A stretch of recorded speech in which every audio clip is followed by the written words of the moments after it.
Kuha po muna.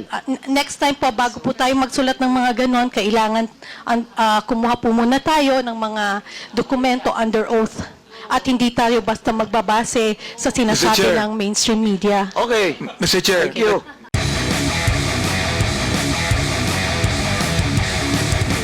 Your blog on the truth, no? And that you are actually not biased. You are not pro Duterte, you are not pro Marcos. You said that, am I right? Your Honor, yes, sir. Although I also said in that same statement that yes, I can be biased, but I don't go below the belt. But as far as being pro or anti-Marcos and Duterte, I always try to remain objective. Ms. Reyes, Yes, sir. I am Yes, the Your chairman Honor. of the Committee on Human Rights. Yes, Your Honor. I have records of EJK victims.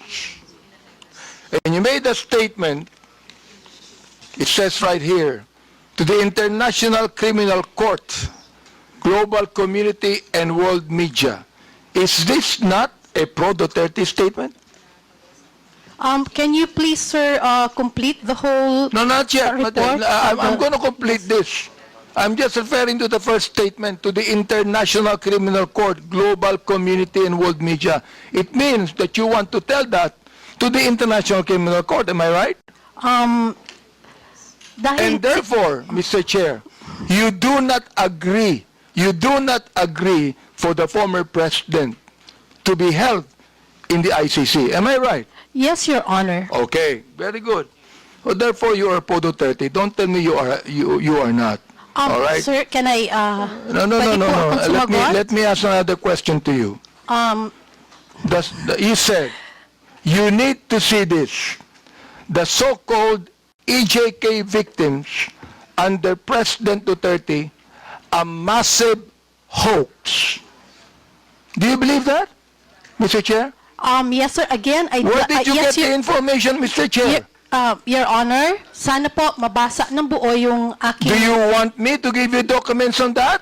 Sir, I know what I posted, but I want the whole, the people here and the media to also see ano yung context ng aking isinulat para po maintindihan din nila at Ito na hindi yung lang context, maibase Mr. Chair. sa isang You do not statement even lamang. need to complete this. Kung gusto mo Sir, kumpletuhin ko, yes, ito Your ah. Honor, I would Ito ah, okay. appreciate very much. I'm going to Mama. complete this now. Okay, Yes, para Your marinig Honor. ng lahat. Opo. The so-called EJK victims under President Duterte, a massive hoax. Okay. Sa akin, mali. I have documents to show. Yes, Your Honor, All right, that is now your you truth, said- and I also have my truth. Please. May I remind the resource person to, again, patapusin muna yung interpolator before you answer. Okay po, salamat po, Mr. Chair. And sige po, so, kung pwede po, ibigay na lahat ng tanong at mabigyan din po kami Laban. ng pagkakataon na sumagot nang wala ring interruption Of sana. course, you will be Opo. given your opportunity to answer. Pero patapusin muna talagang interpolator. That is sige our po, ruling. Mr. Chair. Before the resource person. Wag po tayo magsapawan. Opo, Mr. Chair, maraming salamat. Okay, Mr. Chair, let me continue on. You said, the anti-Duterte propagandist. So alam ko na kung ano yung bias mo, di ba? May bias ka na rito eh. Oo.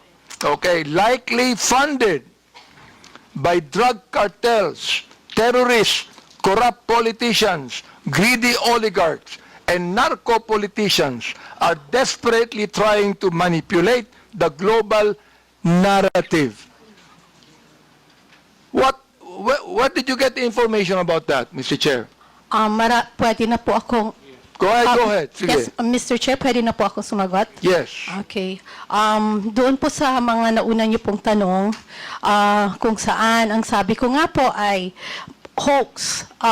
Ang pinagbabasehan ko po doon ay yung mga naglalabasan ngayon na panibagong impormasyon, kita naman po ito sa social media, ano po, kung saan yung mga napabilang na EJK, yung mga nagpakita ng picture ng mga anak nila na namatay daw sa EJK, actually ay hindi po connected sa EJK. At yung iba po ay buhay na buhay naman po. That's why, ang sabi ko nga ay hoax dahil yung mga pinakita ng mga nagrarally at na pinapakita nila na namatay sa EJK ay hindi naman po patay. Mr. Chair, Mr. nag-a-attend ba kayo ng Quadcom hearing? Mr. Chair? Nag-a-attend ba kayo ng Quadcom hearing? po ba? Yung mga biktima ng EJK ay nandoon at nagkaroon pa sila ng prayer rally, Mr. Chair. Nag-attend ba Yes, sir. kayo ng Quadcom hearing? You can answer. Mr. Chair, okay, salamat po at pagkakataong sumagot. Yes, nakapanood na po ako ng Quadcom at napanood ko rin po yung mga latest na ganap ngayon kung saan may isang Aling Sheila, Aling Lori, Aling another mother, kung saan yun po, yung mga anak nilang pinapakitang namatay sa EJK ay hindi naman po. Doon po, yun po yung pinanggagalingan ng aking isinulat na opinyon. Yun po ay reaksyon at opinyon sa mga nabalitaan ko po sa social media. At sa mga news online. Again, those are my personal reaction and opinion on the current events. Mr. Chair, ang hirap nun, makakabalita ka ng anuman, tapos you're going to put up an opinion, and you want to let the people believe it's the truth. Yun ang problema dyan eh. Facts. Then, sinabi mo, they want you to believe that every young life lost was at the hands of our people's President, Rodi Duterte. This is a blatant lie. That is my, pwede na pong sumagot, Your Honor? Yes, go ahead. Sige. Opo. Go ahead. Again, that is my truth. Those are my opinion. And nakabase naman din po yan sa mga available information. Ngayon, makikita po natin na yun nga po, may mga EJK victims nga raw na hindi naman pala. Raw. Oh, Raw. yun nga po, sabi, yung raw po, I'm Therefore, referring... you have no right to say it's a massive hoax. Mr. Chairman, with the indulgence of Chairman. Yes, Mr. Ma'am, Congressman yung Paduano. sinasabi mong mga facts ngayon na lumalabas, is it an official document coming from those investigation by government agencies, by Quadcom, or just a mere in the social media accounts? Sir, Your Honor, if I'm not mistaken, nasa newspaper na rin po yan. Sandali But of po, sandali course, po. nauna, Sandali. Nasa newspaper. Pero ang tinatanong ko po, anong source ng newspaper? Is it an official document or findings of the Human Rights Commission? I have yet, Absolutely. Ma'am, Yes, Madam, Your Honor. absolutely not.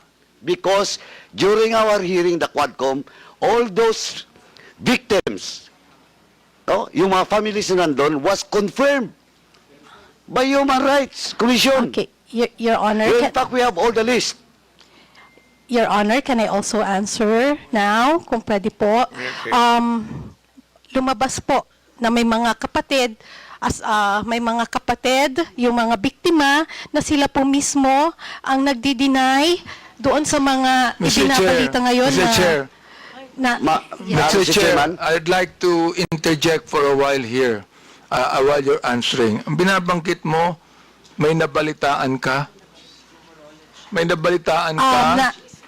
Oh, I mean, my goodness, if you would like to be a resource person here in this committee, kinakailangan meron kang basis, meron kang tunay na basis, meron kang dokumento na masasabi. Sapagkat, Luka, ang Commission on Human Rights, for example, nag-imbestiga ng EJK at maraming nakita.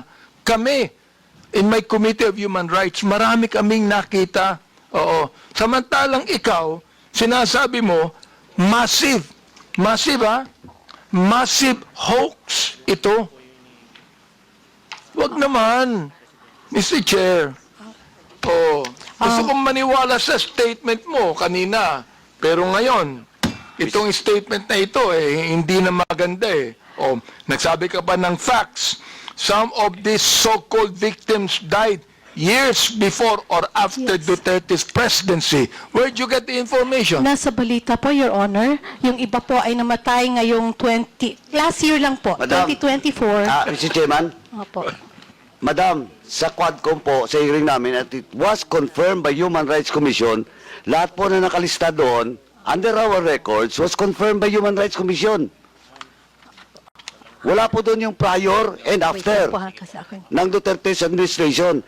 And, Mr. Chairman, kindly, let me just remind that, sir, is he your counsel? No, sir. Oh. From the House of Representatives po siya. Ay, From the House? nagpapapirma po. Sabi ko mamaya na kasi busy pa po Anyway, madam, Apo. ma'am, Yes, wala Your po Honor. Now you're talking about those mga disclaimer ng family. Now, ang tanong ko po, is it documented, under oath? Do you have a document for that? Or just a mere media reports? Alin po, sir, yung tinatanong po ninyong documented or Hindi, media yung reports? sinasabi mo na may mga families of victims na dininay, na-refute yung claims. Posted po ng mga Ayun nga ang kamag-anak problema, nila, posted and then, sa social opo, media. and Ang sinasabi ko, madam, baseless yan kasi based on our investigation and unless otherwise, you can have a document under oath that indeed a certain family of victims clarified and dispute that data. Okay po, Your Honor, noted po. What Next time. noted? Yeah, noted Anong po noted? noted po na, Tinatanong po kita kung may dokumento ka bang hawak, wala. tulad po ng sagot ko kanina, Hindi, Your sandali, Honor. you answer my question, Mr. Chairman. Yes, I'm trying to answer, Your Honor. Sandali po. Apo. Yes or no? Do you have the document? Under oath? Sir, like I said, Andale, yes or no? Remember, I am just asking you if you have the document or not under oath. of the family who Yeah. reported? Yeah. None, sir. Oh, none. It's Oh. on the, like I said, it's a... So They- none. You don't have. Okay, sir. Next time po, What's kukuha next po muna- time? next time po, bago po tayo magsulat ng mga ganon, kailangan kumuha po muna tayo ng mga dokumento under oath. At hindi tayo basta magbabase sa sinasabi Chair. ng mainstream media. Okay. Mr. Chair, Thank you. let me continue on the Representative statement Abante. he said. Yes. Sinabi niya, facts to nakalagay, facts. Many are completely unrelated to drugs or EJKs. Some of them are still very much alive. You said you do not have any documents on that. Now look, Miss MJ na lang po. Para hindi po Miss MJ, po. you are accountable to the victims and you are accountable to us in the Quadcom. Pinasinungalingan mo kami. Pinasinungalingan mo ang mga victims. Now look, if you do not apologize right now, you listen. Yes, Your Honor. If you do not apologize, I am going to make a motion to hold you in contempt. I apologize, sir. And tulad nga po ng sabi ko kanita, sa susunod po ay maghahanap na lang po muna tayo ng mga under Yun. oath. At Okay hindi to, po ha? tayo magre-rely sa mga balita ng news. Salamat na- po. Okay po. Kaya Maliwanag fake news. Yan ang ibig sabihin, non-fake news. Ito, tutuloy ko Salamat din po, Your Honor. Ito sinabi nyo, ikaw, binanggit mo na ito and this is something that you should apologize also. Anong sabi mo? Do not let these criminal forces twist reality to turn a strong, decisive leader into a monster. Now let me ask you, who are these criminal forces? Ms. MJ, please answer. Okay. I have this, kasi tulad ng sabi ko, ito po ay mga reaction at opinion ko lamang. Well, therefore At, you apologize because this is okay not po, true. sir. Okay, sir. I apologize. Okay, Mr. Chair, this is the second time that Miss MJ has apologized. I hope that next time, kayong mga vloggers, wag kayong magbibigay ng opinion lang, impression ninyo. Ibigay nyo yung katotohanan, may dokumento kayo. Sapagkat meron kaming documents to show Naiinsulto ko, I am insulted with your statement. Being the chairman of the Committee on Human Rights and one that's investigating, I am actually insulted with your statement. Again, my apologies, sir, and noted po sa mga suggestions po ninyo. At gusto ko lang din pong sabihin na yung pong post has nothing to do with you. Hindi po, it has nothing to do with, pasensya na po. Well, Mr. Chair, maraming salamat, no? Yung binabanggit mong nothing to do with me, pero yung tinawag mong criminal forces, kasama kami dun ikaw naman, mag-isip naman kayo. Ang hirap nito, Mr. Chair, itong mga vloggers na iba, ito ang mga tanga So, tatanga-tanga ang gobyerno. Mag-isip kayo. Hindi lang sumusulat kayo kung anong gusto nyo isulat dyan. You're telling us, yung criminal forces, gusto kong sabihin ngayon, Mr. Chair, publicly, ikaw ang tanga. Okay, Your Honor, pero Mr. Chairman. Mr. Chairman. Representative Ponduano. Mr. Chairman, just a matter of protocol, may I move to strike out the statement of the Chairman Abante Second. addressed to MJ. Second, Miss MJ. Mr. Chair. Thank you, Mr. Chairman. Any objection? There being none, the uttered words is stricken off. Any further questions? I rest, Mr. Chair, and thank you so much. I'm not angry at you, Miss MJ. We're just ferreting the truth here. Ano? okay, Your Honor. Pero again, hindi ko pa alam kung saan niyo po nakukuha yung idea niyo na kayo yung criminal forces. Hindi po. Anyway, again, Ikaw ang apologize. Mr. Chair. Okay po, sir. Ikaw ang My sumulat apologies. Yes. Okay. My Sinulat apologies, mo sir. yun Okay po. Tanga po ako, sir. My goodness.